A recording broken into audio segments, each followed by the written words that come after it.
देखिए, मेरा सीधे तौर पे कहना, हमने तो लोकार्पण 2015 में भी देखा था।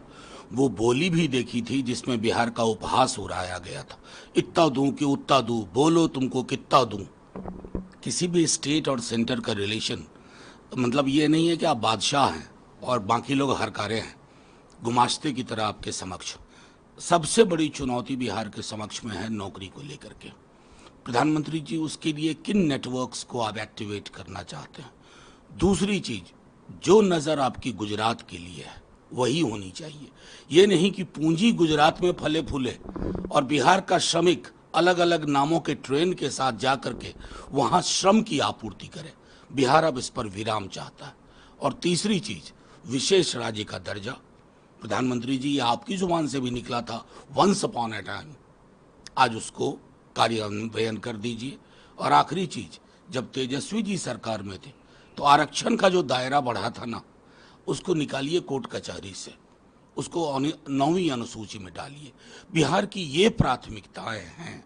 अगर इन प्राथमिकताओं के मद्देनजर आप आते हैं, बोलते हैं, बड़ी अच्छी।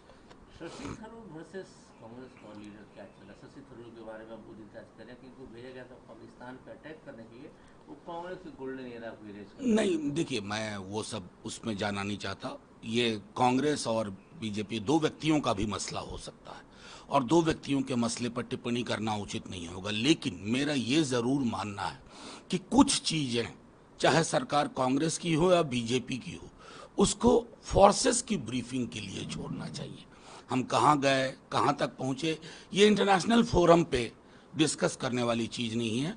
हमने जो खूबसूरत चीजें कमाई थी, सिंदूर के ऑपरेशन सिंदूर के पश्चात जो ब्रीफिंग हुई थी, चाहे एमईए के साथ फोर्सेस की, व्योमिका जी की या सोफिया कुरैशी जी की, उस पर पानी डालने की कोशिश कहीं से भी हो, कोई भी हो, बड़ा से बड़ा रसूखदार हो, सत्ता में बैठा हुआ या विपक्ष में, उससे बचना चाहिए।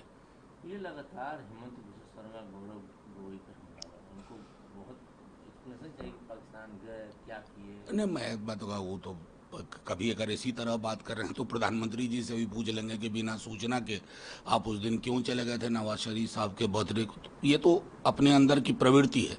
हालांकि अब इसका फैसला असम की जनता ही करेगी, कोई न्यायालय इसका फैसला नहीं कर पाएगी। ये दो ऐसे अहम की लड़ाई है जो दो विपरीत ध्रुवों पर खड़ी है। भूपेश बघेल कहते हैं कि आतंकवाद नक्सल से सबसे ज्यादा अगर किसी को घटा हुआ तो कांग्रेस को फायदा बीजेपी।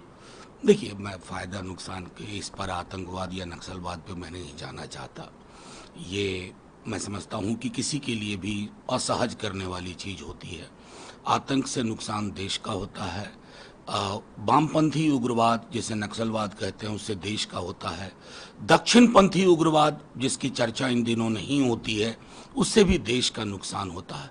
और किसी भी चीज से देश का अगर नुकसान हो तो उसको नफा नुकसान की के चश्मे से अगर देखेंगे तो देश को और नुकसान होता है। इस अतिरेक से किसी को अमर अब्दुल्ला कहते हैं कि जो पर्यटक आते हैं उनकी सुरक्षा मेरी जिम्मेवारी है, पर्यटन की सुरक्षा मेरी जिम्मेवारी है, लेकिन और लोग भी हैं जो सेंटर उनको भी।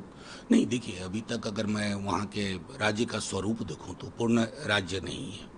जिस चीज़ से स्ट्रगल दिल्ली की सरकार करती थी, आम आदमी पार्टी की, कमोबेश वही परिस्थितियाँ वहाँ हैं। जैसे बैसरन घाटी वाली जो घटना हुई, ये इस मौके पर जिन्होंने अपने परिवार के लोग खोए, उनका कहना था कि सिक्योरिटी के नाम पे कुछ नहीं था। तो मैं समझता हूँ कि केंद्र को अब कई चीजें जो अभी तक समेट के रखा हुआ था उस पर खुले मन से बात करें और ये राज्य बनाम केंद्र ना हो, नागरिकों की सुरक्षा ही केंद्र